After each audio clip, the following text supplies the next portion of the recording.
know that Orisa used to have a shield? Or maybe Torbjorn was able to give you small little armor packs? Well, if you didn't, that's what I'm gonna tell you here today. Abilities that used to be in Overwatch that are no longer a thing. So let's start with the small Swedish man himself, Torbjorn Lindholm. Now, Torbjorn used to have a really cool kit. Not to say his kit isn't cool now, and granted it is still similar. Although, Torbjorn used to be able to collect scrap after eliminating enemies. He could then use this scrap to throw out these little armor packs that he could give to his teammates. This would give them up to 75 points of armor. Could you imagine this in nowadays Overwatch? Also, Torbjorn's ultimate Molten Core was not the same as it is today. Although his old ultimate still is in the game, it is in the form of his Overload ability. He'd get a big power boost, he'd get a bit of health, he'd shoot much faster. But the most notable thing about his old Molten Core is that you were able to upgrade your turret to a level 3. This would make your turret an unstoppable killing machine. It'd give your turret 1,000 health. It'd get a little rocket launcher on the top. It was insane. Torbjorn was insane. But moving on to the next character who got a bunch of their abilities sort of taken from them will be Orisa. Now, Orisa used to have a much different kit to the way she does now in Overwatch 2. Orisa used to have a shield. Now, this shield wasn't as big as, let's say, a Reinhardt shield, but it did curve back, allowing for some extra protection. It also had a big part to play in the double barrier meta, which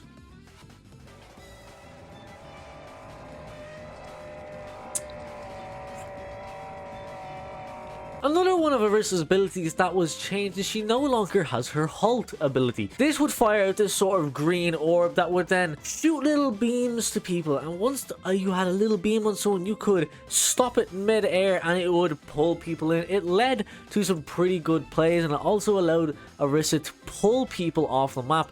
Really good on Elios as well. But of course, we can see that with Overwatch 2, they sort of wanted to change Orisa from being an unmovable object to an unstoppable force, adding the javelin spin and the javelin throw. Another thing that was changed with Orisa is her ultimate ability. Her ultimate ability used to be Supercharger, which functioned very similarly to Juno's ultimate, except it didn't heal and it was stationary. Supercharger was a decent ultimate, but its only downside is that if they had the likes of a Sombra, likes of a Tracer, maybe even a Genji, hell, even Fire, it was taken out very quickly. You couldn't really hide it because then it wouldn't be able to latch on to teammates to be able to give them that power boost. So you'd kind of have to place it down and then place a shield in front of it to stop it from being destroyed too early. Let me know which one you prefer, Overwatch 2 or Overwatch 1 Orisa. Now the next character who's had a whole overhaul of changes since the release is Symmetra.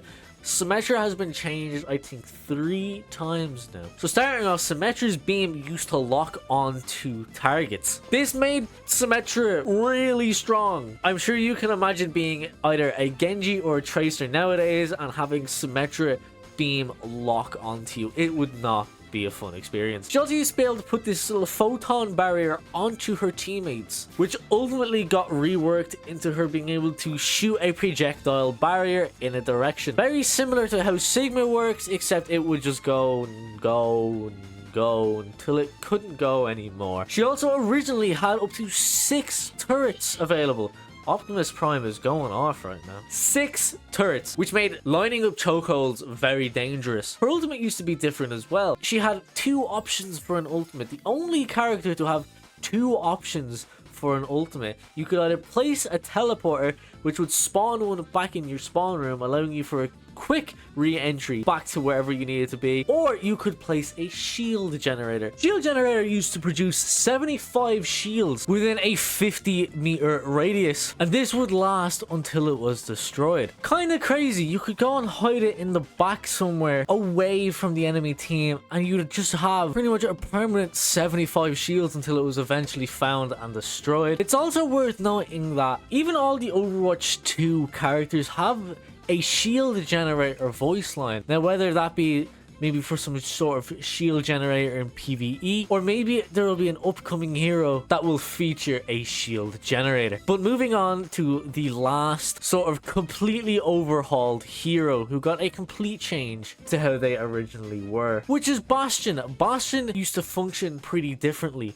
to how he is now. Bastion, instead of right-clicking to shoot his grenade, he would right-click to heal himself. Yes, Bastion used to be able to heal himself. He also shot really fast, much faster than he does now. And his configuration sentry mode was stationary. And also in the closed beta for Overwatch before the game came out, Bastion used to have a shield on the front of his sentry turret, only allowing him to rotate 180 degrees. Pretty broken. You set Bastion up in a corner, set him down, he can turn everywhere he needs to, and he's got a beautiful shield in front of him. His ultimate ability was also different. He used to turn into a tank instead of a mortar cannon, which you can still see in his highlight intros. Personally, I much preferred the tank over the mortar cannon. The mortar cannon doesn't feel as fun and engaging, and personally I feel like his tank was just a lot more fun. Another ability that was removed from the game was Hanzo's Scatter Arrow, which if you played the Valentine mode, you will see that Scatter Arrow made its return for that game mode. Scatter Arrow was busted, ladies and gentlemen.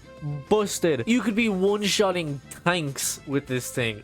That's how broken it was. You caught that at the right angle, you'd shoot the arrow, it scatter into a bunch of little ones, and at the right angle it would take out anyone. Now moving on to Mercy. Mercy used to have a different ultimate, and I'm sure you've all heard of it.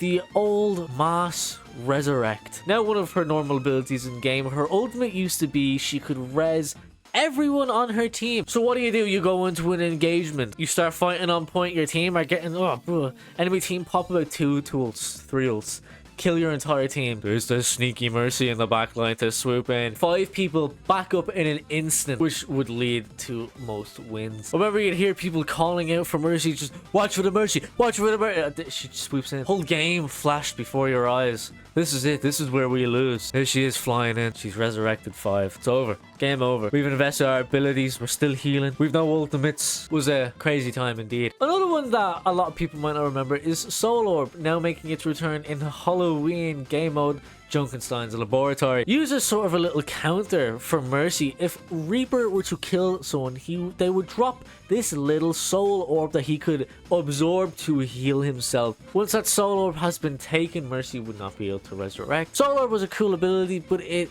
ultimately led to it being removed due to it not being too great. You had to kill someone in order to get any sort of healing back. So they replaced it with Reaper's self-heal, which he does by dealing damage. The last little ability I would like to get on here now is actually a recent one. Yes, ladies and gentlemen, this ability came about 1.5 years ago and was removed very quickly after we realized it was a horrible idea. I also can't find any gameplay of it. Ladies and gentlemen, I am talking about Lifeweaver's parting gift. A little flower Lifeweaver would drop upon his death that would heal teammates or enemies, depending on who picked it up. Yes, this was the dumbest ability I think they've ever added to the game. That's the thing, this ability wouldn't even be that bad if it only healed teammates, but it healed the enemy. If you killed the Lifeweaver, you could pick up his parting gift and heal yourself. Crazy stuff. And you know, we'll throw him in there just because why not? Doomfist used to have different abilities as well. He actually had a very fun combo. If you ask me, I prefer Overwatch 1 Doomfist to Overwatch 2 Doomfist. I know it might not be that way for a few people, but I do genuinely miss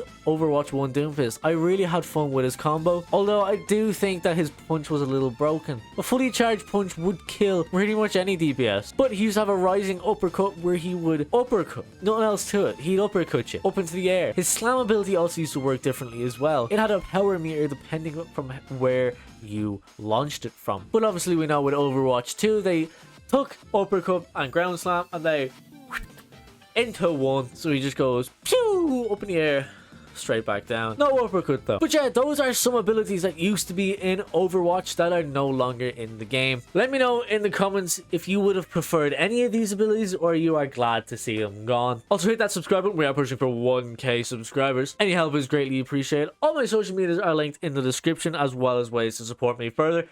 But yeah, I'll see you in the next one. Love you.